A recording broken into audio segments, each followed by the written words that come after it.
Heuy Karang Taruna minta dana, katanya cinta sama Rasul, pas ada Pak RT datang ngumpet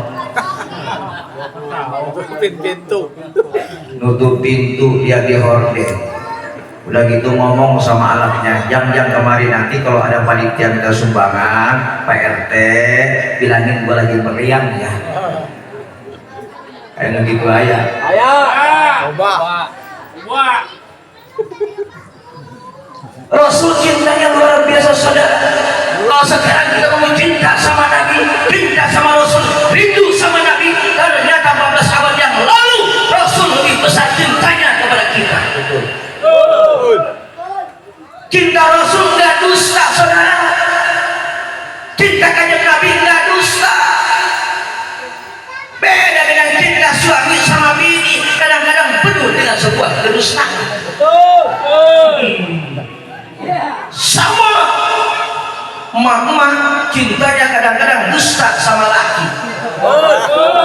Betul. Ada duit abang disayang, agak ada duit Abang tenang. Tenang. Tidur di luar. Bu, saya tanya, ibu sama suami cintanya sejati apa dusta? Pak, saya tanya, cinta bapak sama bini sejati apa dusta?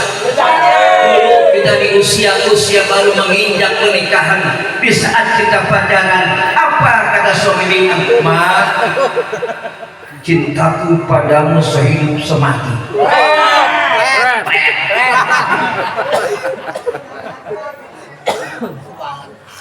Bininya ngomong, aku nggak perlu uang banyak, aku nggak perlu jabatan, aku perlu laki-laki yang setia. Kalau ada awal gitu, kupingnya tarik, ajarin 50 kali. Kadang-kadang cinta kita dusta saudara. Sama bini bilang, Ma, yakin percaya sama papa, miskin kita bareng-bareng, kita bangun rumah tangga bareng-bareng, susah senang barengan, pokoknya bapak sama mama sehidup semati. Kira-kira bu saya tanya, kalau laki mati ibu kagak? Tuh dengerin Pak, dusta betul. Sekarang saya tanya sama bapak, dulu kita pernah bilang kita sehidup semati sama istri, kira-kira kalau bini mati mau kawin lagi kagak? Tuh dengar itu, lebih menyakitkan pembalasannya. Mau. Lambat kamu. Nabi cintanya sejati saudara. Kita rindu sama Rasul. Ternyata 14 abad yang lalu Rasul lebih rindu kepada kita. Satu riwayat menjelaskan pada saat itu baginda Rasulullah sedang berkumpul dengan para sahabat. Tiba-tiba Rasul menundukkan kepala lalu mengangkat wajahnya. Apa kata Rasul?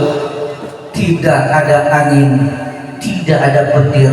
Beliau berkata, aku rindu terhadap saudara-saudaraku. Sahabat kaget. Kok tiba-tiba kanjeng Nabi mengucapkan kalimat aku rindu terhadap saudara-saudaranya? Para sahabat bertanya, ya Rasul, ya Habib Allah, wahai kekasih kami, kenapa kau mengatakan kau rindu terhadap saudara-saudaramu? Kami ini saudaramu ya Rasul. Kata Abu Bakar Siddiq radhiyallahu anhu, wahai Rasul, kami saudaramu ya Rasul. Semua sahabat menjawab, kami sahabatmu ya Rasul, kami saudaramu ya Rasul. Apa kata Rasul? Kalian sahabat-sahabatku, kami juga saudaramu ya Rasul. Apa kata Rasulullah? Wahai sahabat, aku rindu kepada umatku yang kelak nanti di akhir zaman, mereka yang tidak sejaman dengan kita, mereka yang tidak pernah duduk bareng dengan kita, mereka yang tidak pernah berjumpa dengan aku. Mereka beriman kepada Allah, beriman kepada aku, kata Rasulullah, padahal mereka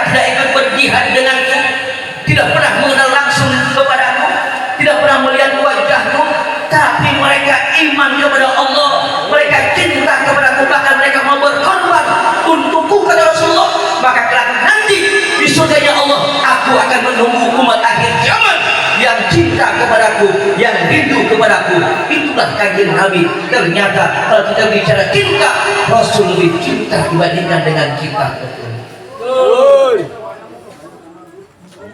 Jelas? Jelas. Bu, cinta kita sama suami kadang-kadang cepat habis, luntur, apalagi di zaman sekarang, zaman medsos. Kadang-kadang kita menolak tua. Betul? Bapak juga sama. Sekarang zaman medsos, laki sama bini pak cuek-cuek. Dulu kalau ngobrol berlima, ngobrol. Tapi sekarang kalau berlima, masing-masing dia pegang-pegang HP. Betul? Ini di zaman sekarang,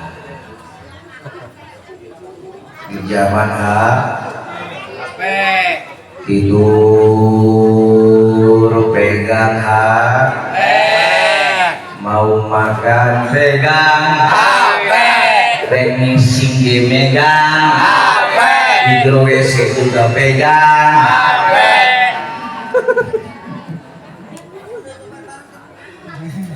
Allahu Akbar. Cinta sama Rasul, cinta apa sebab pemuda tidak cinta sama Rasul? Bu, cinta sama Rasul banyakin sholawat banyakin, baca sholawat. Bukan cuma di musola, bukan cuma di pagi sari, bukan cuma di pengajian, kita di rumah sendiri sholawat banyakin. Itu tanda cinta kepada baginda Rasulullah Sallallahu Alaihi Wasallam. Ganjaran dapat, pahala dapat, syafaat insya Allah juga dapat. Lagi masak ikan teri, banyakin sholawat. Ya Rabbi bil Mustafa balik maqasidana Aghfir lana ya wasi'al karim. Mantep. Kalau masa sholawat, ibu-ibu nomor 1. Ya Bu ya? Betul? Allahumma sholli ala sayyidina Muhammadin tibbil qulubi wa dawa wal afiyati abdani wa sifaiha wa nur ansar wa ala washabihi Allahul kafi qasodana wajadana likuri kafana wanimam. Tepuk tangan buat ibu-ibu. Ayo Pak. Allahul kafi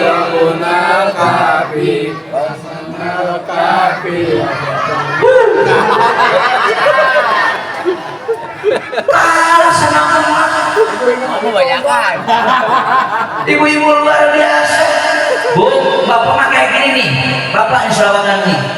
Isuk-isuk ngopi, berang-berang ngopi, sore-sore ngopi, sebelum maghrib ngopi, habis maghrib ngopi, mau isya ngopi, habis subuh ngopi, mau ngising ngopi, ngising nage ngopi. Ya, kopi. Apal kata di rumah. Oh.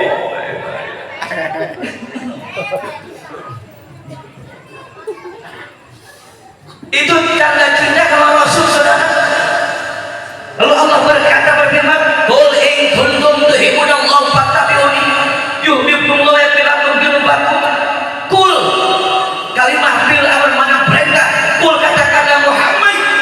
kau cinta kepadaku, ikuti. Urang teh cinta ke Allah, ilukeun kanjeng Nabi. Kita cinta sama Rasul, ikutin Rasul saudara.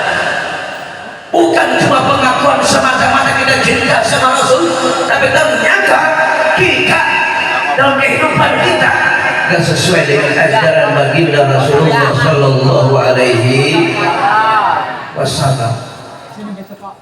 Apa sih tujuan Rasul itu sekarang dunia saudara? Ini yang mesti kita ikutin. Rasul itu teladan dalam kehidupan kita saudara. Jelas Allah mengatakan, laqad kana lakum fi rasulillahi uswatun hasanah. Allah. Ieu suara Ustaz Marsoli lamun buatan Cina jebol. Hampir tiap malam minggu muter ceramah kemana-mana.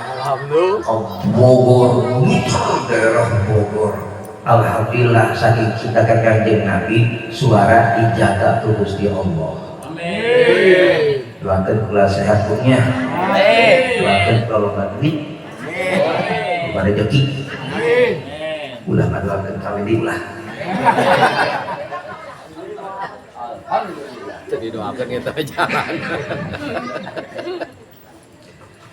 Itu kata Allah, laqad kana lakum fi rasulillahi uswatun hasanah. Ada dalam diri bagi Rasulullah contoh teladan yang baik. Kita umat contoh kemana-mana cukup Rasulullah kita jadikan sebagai contoh teladan. Insya Allah dunia selamat, akhirat selamat kalau kita mengikuti mencontoh baginda Rasulullah Sallallahu Alaihi Wasallam. Akhlaknya luar biasa saudara. Akhlaknya luar biasa kanjeng Nabi itu. Maka kata ulama bilang, Hasan Basri pernah berkata, man la ajaballahu ma'allahi wal khalqi la imana lahu.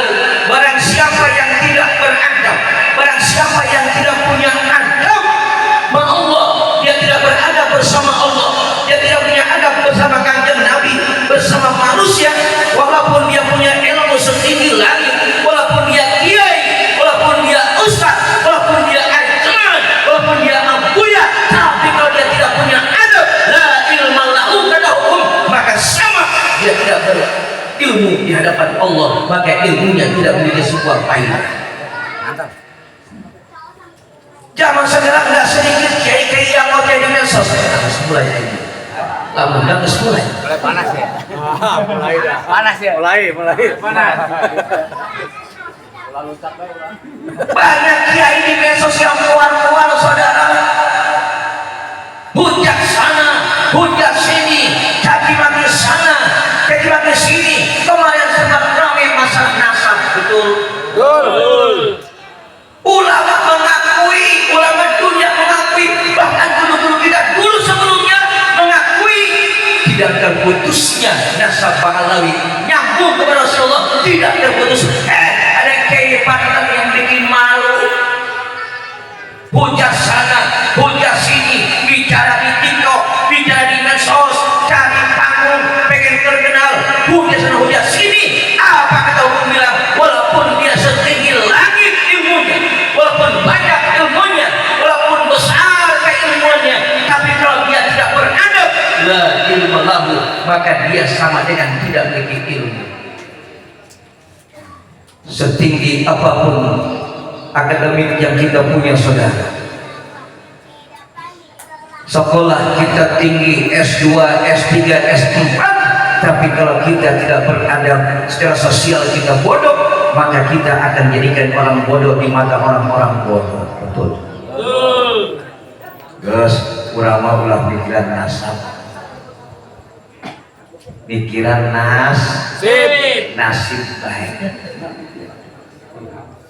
Ulah sampai ribut masalah nasab. Sebab kenapa? Ini yang dia sekarang saudara. Lihat kemarin di Karawang sampai pecah belah ribut, umat berantem, umat ribut, yang sudah sini mengucapkan takbir Allahu Akbar, di sini takbir Allahu Akbar, pecah umat. Akibat siapa? Akibat ucapan ulama, ucapan kiai, ucapan ulama mengandung perpecahan. Nada perpecahan pun terjadi. Akhirnya apa? Di Gresik pun terjadi berbagai macam perpecahan. Umat perang. Di Karawang pun terjadi berbagai macam perpecahan. Umat berantem. Siapa yang rugi? Kita umat Kanjeng Nabi. Siapa yang tertawa? Umat Yahudi, orang Nasrani menertawakan kita berpecah belah. Dan sekarang itu yang terjadi. Kita memikirin nasib kumacarana isu-isu boga bias, betul Bu? Pak, kita memikirin nasib aja kok ya. Kumacarana loba gitu bisa nyandung beres.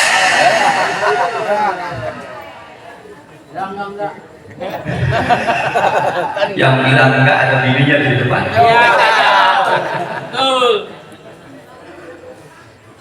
Allah. Apa intinya maulid saudara? Mempersatukan kita umat. Ada orang yang mengatakan maulid bid'ah, maulid nggak ada zaman dulu. Hei, kita datang ke acara maulid ngaji, betul. Kita datang ke acara maulid ngaji, bukan ngegosip. Kalau ngegosip ada tempatnya di pesona.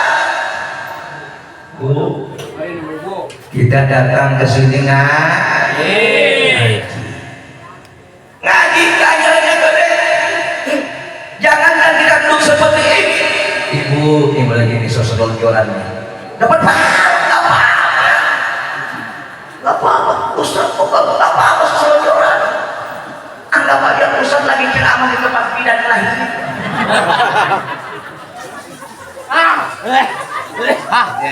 Kalau ngaji mabuk jangan sesuai orang, ngantuk dapat ganjaran.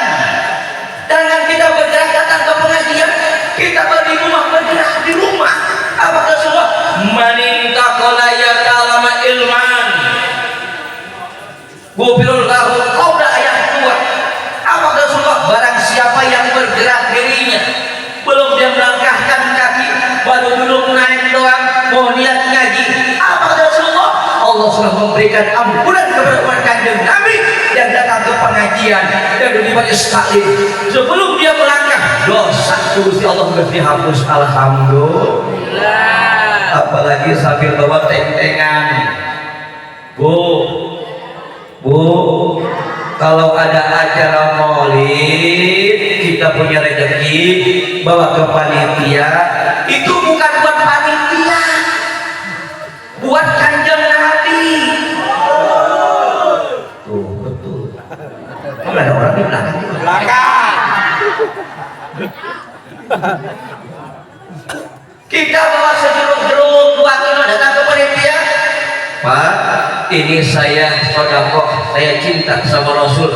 Jeruk 1 kilo jadi ganjaran, bukan cuma ibu dapat pahala, bahkan juga orang tua ibu yang sudah meninggal dunia dapat ganjaran dari acara maulid ini. Kenapa? Sedekah niatkan untuk kedua orang tua yang sudah meninggal dunia, insya Allah diberikan syafaat sama Rasul. Jangan pelit-pelit. Tuh Pak, jangan pelit-pelit. Di kampung saya mak pada pelit-pelit. Di sini mah. Di sini mah alhamdulillah pada kompak. Kalau di kampung saya, bapak-bapak mau masa sedekah nomor 1. Ada acara maulid Pak RT dagang. Iya Pak, lagi muter. Kita acara maulid ini Subang. Oh, muldan ya? Kemari. Dipanggil. Duduk Pak. Mau kopi? Apa susu? Lakinya si bapak pergi ke dalam ambil duit di dompet lemari. 500.000 diambil, betul Pak? Bininya lihat.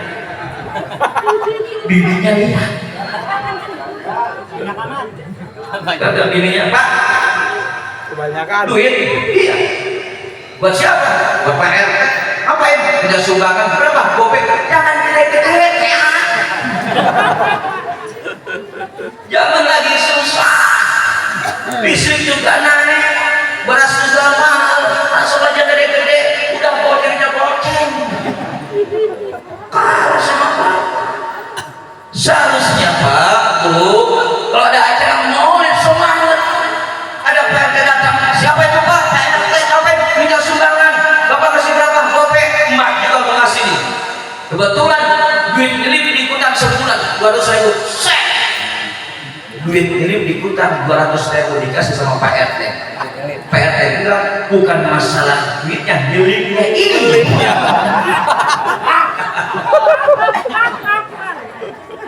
Selama takutang doang.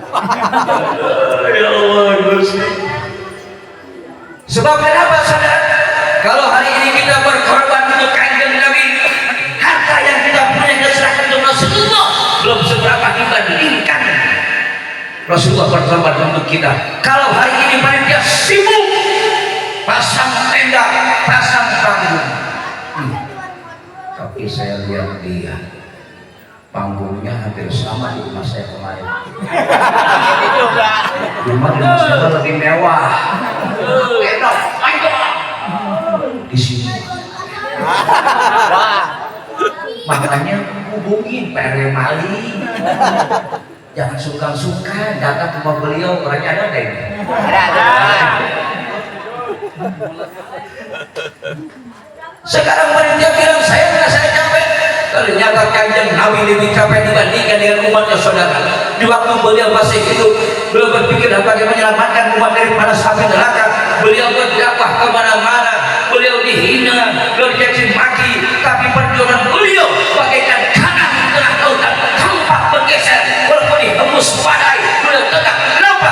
Beliau saking cintanya sama umat. Beliau dakwah dicaci maki, beliau ceramah ditimpukin, bahkan dikoin.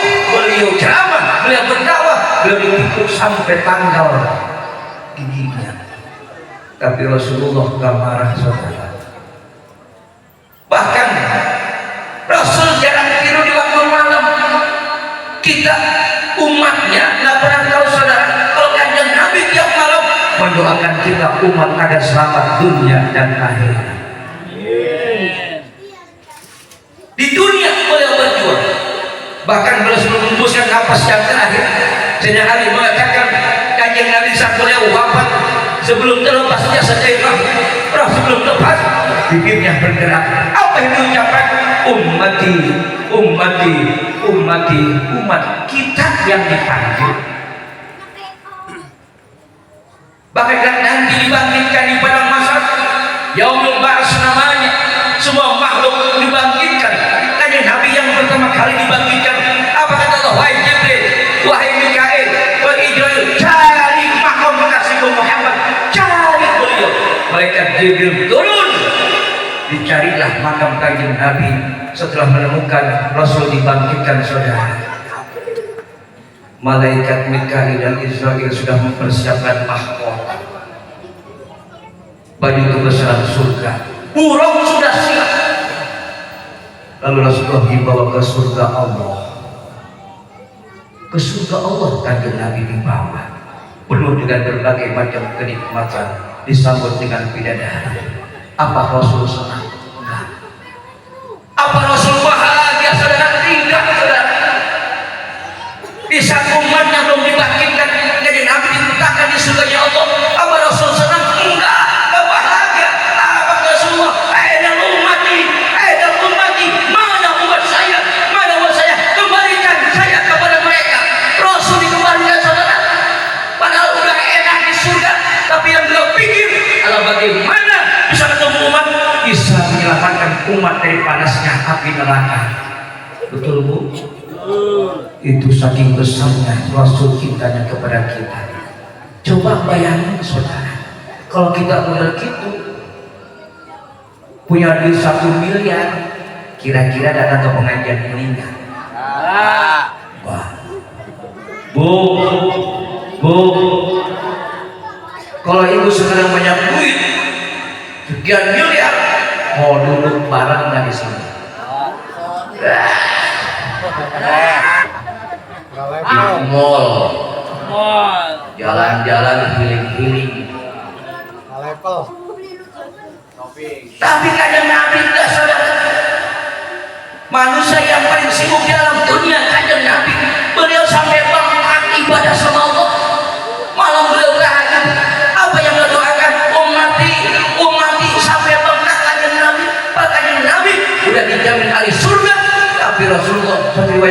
menjelaskan bahkan beliau melaksanakan taubatnya, sunah taubatnya sholat sebanyak 70 kali sehari. Bahkan malam beliau sujud kepada Allah sampai bengkak kakinya. Pernah ada di sini bapak sholat sampai bengkak kakinya ada? Ayah bau. Sempurna.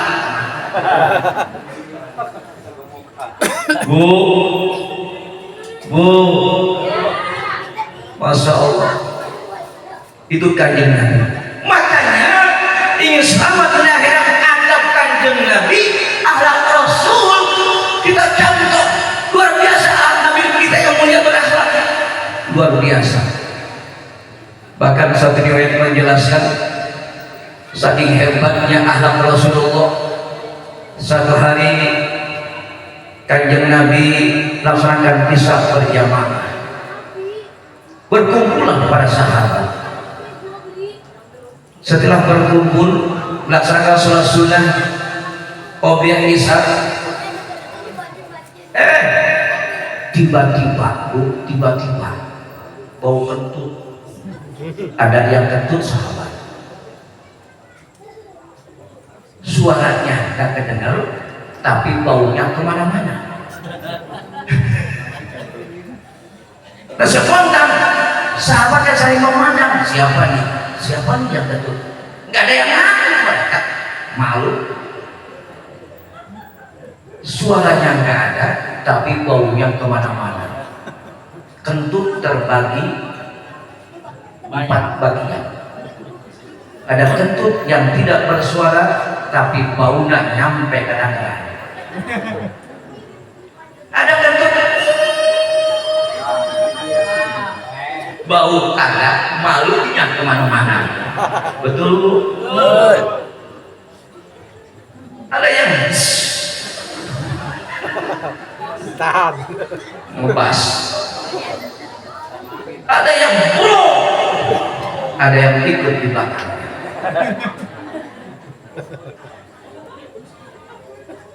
Nah, sahabat saling tengok saudara, saling memandang siapa yang tetap, yang ada yang ngaku, semua diam. Masing-masing dia berpikir nanti juga kalau sholat dimulai pasti ada yang berwudu dan itulah dia yang ikut. Pasti dia yang ikut. Nah, qomat mau dimulai. Apa kata Rasulullah?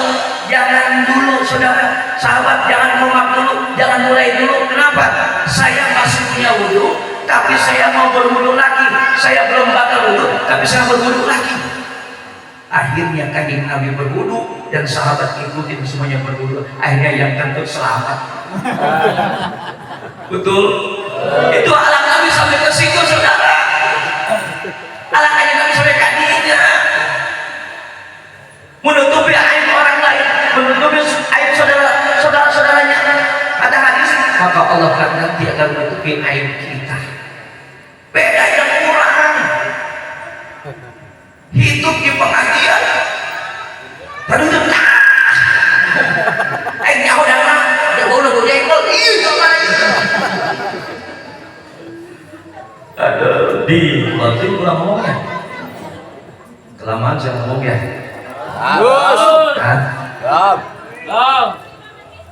Belum 5 menit ya baru 2 menit tebel amplop masjid yang panitia. Bentar lagi ya. Oleh karena kata adab kita saudara, adab dengan Allah di waktu kita melaksanakan sholat, adab kita ada. Pakai pakaian rapi, ibu pakai mukena yang rapi, yang bersih, pakai baju yang rapi dan bersih. Kenapa? Kita akan menghadap Allah, itu namanya adab. Di saat panggilan Allah, Allahu Akbar, Allahu Akbar, buru-buru kita buru-buru tinggalkan aktivitas sejenak, fokus kita kepada Allah. Salat namanya, itu namanya adab, akhlak kita muslim. Ini kadang-kadang adab Allahu Akbar, Allahu Akbar masih main kartu. Jatuh kena aku. Hayalah sholat. Masih megang pancing. Pancing. Enak ayo pancing. Ayo gitu aja. Ayo. Coba. RT. Ada kepada Allah. Bisa kita mengucapkan takbir Allahu Akbar. Usul. Ada. Itu kita menghadap Allah. Bahkan saat kita bermunajat berdoa kepada Allah pakai adab, nggak sembarangan doa. Nggak boleh kita begini, nggak boleh kita taruh di sini. Begini adab berdoa. Munajat sama Allah dengan bahasa yang merintih agar Allah mengijabah doa kita. Ini mah enggak, mentang-mentang lagi bokeh, berdoa sedaya. Tangan di sini. Sambil begini, ya Allah ngerti.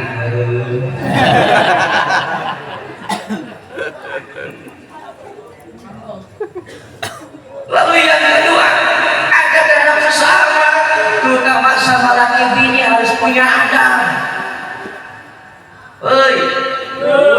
Saya tanya dulu, biasanya di rumah tangga yang mati duluan itu bini apa laki?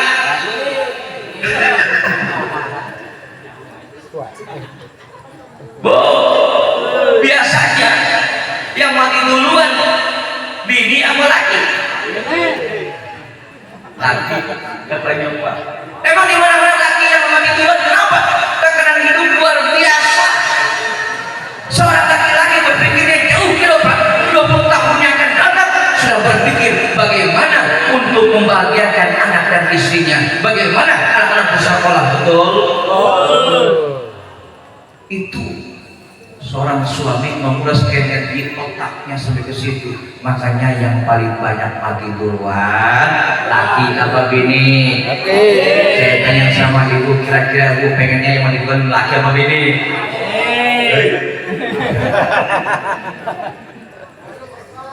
Ibu maunya yang mati duluan ibu apa laki?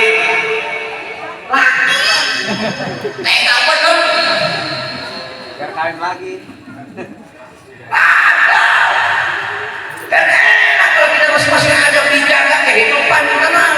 Bini minta apapun, suami ngasih senang. Juga kewajiban suami ngasih perhatian sama bini, jangan sayang-sayang. Ini mah kagak. Bini masak sayur asam sama usam. Lakinya ngasih duit pas-pasan, bagian beli umpan pancing esok 50.000 pakai telur, betul?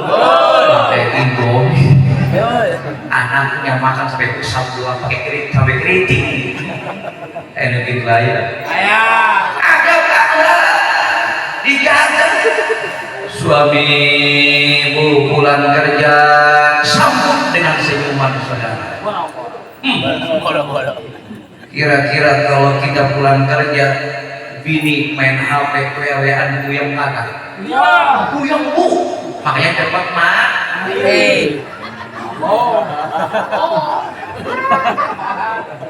Mau dipuas tuh paginya. Allahu Akbar. Ada dijaga suami berangkat kerja cium tangannya. Karena suami juga senang. Dia berangkat kerja, ada motivasi anak dan istrinya, maka semangat berangkat kerja. Kenapa? Saking beratnya suami memberikan nafkah, dia berangkat dari rumah pagi-pagi, belum tentu ada sebuah jaminan dia pulang dengan selamat. Bisa jadi celaka di tempat kerja meninggal dunia, bisa jadi sebelum pulang ke rumah meninggal dunia dan jalan. Betul. Doain suami, ya Allah, mudah-mudahan suami saya ya Allah lancar kerjaannya ya Allah, walaupun kadang-kadang kelakuannya tengil ya Allah, tapi saya cinta sama Allahu Akbar. Kalau suami disambut dengan senyuman di pulang kerja, masya Allah suami senang, dicium suaminya karena mencium tangan suami sama dengan mencium Hajar Aswad batu hitam di Mekah. Kalau kita belum pernah ke Mekah, pengen dapat ganjaran Hajar Aswad, cium suami tangannya, Hajar Aswad batu hitam. Tapi kalau kita punya laki hitam, untungnya luar biasa. Berangkat kerja cium yang kenyang. Tumben lu pada ngaji. Kenapa? Hajar Aswad. Kan semangat lagi itu. Bahagian suami itu Pak, membahagiakan suami pahala. Artinya bagaimana? Ibu kalau lagi di dapur, anggap ibu sebagai babu mempersiapkan masak yang paling terenak buat suami, betul Pak? Di saat ibu di tengah-tengah ruang menyambut suami pulang dari tempat kerja dan yang rapi, pakai kuda, pakai gintu biar cakep, seolah ibu ratu dalam kehidupan rumah tangga. Tapi kalau di tengah-tengah kamar, anggap ibu sebagai jamai buat suami, betul? Buat suami. Dengerin. Biar lagi panjang juga perhatian juga Pak Bini, kekurangannya apa? Berarti masih dikirim tanya.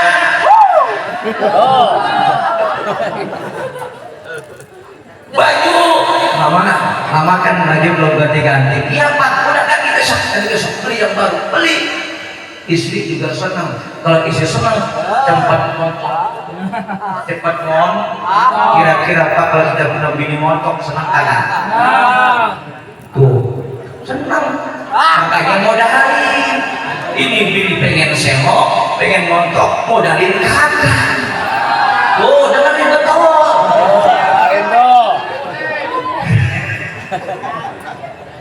Ayo maju.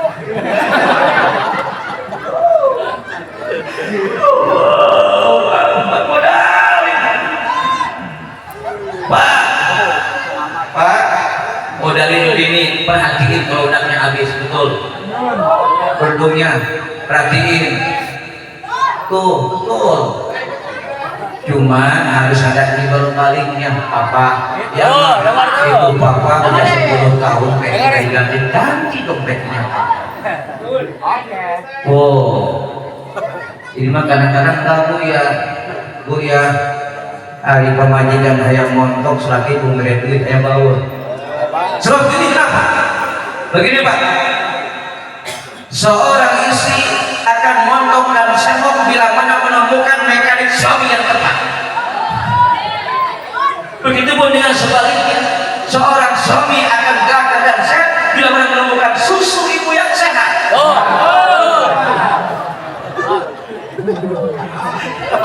Normal.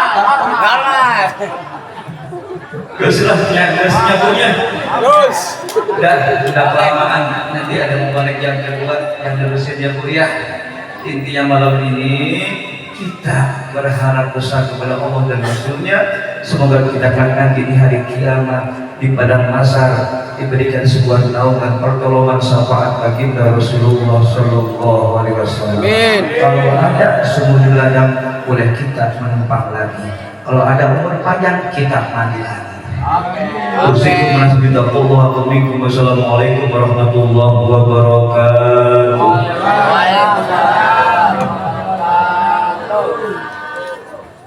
Atur nuhun.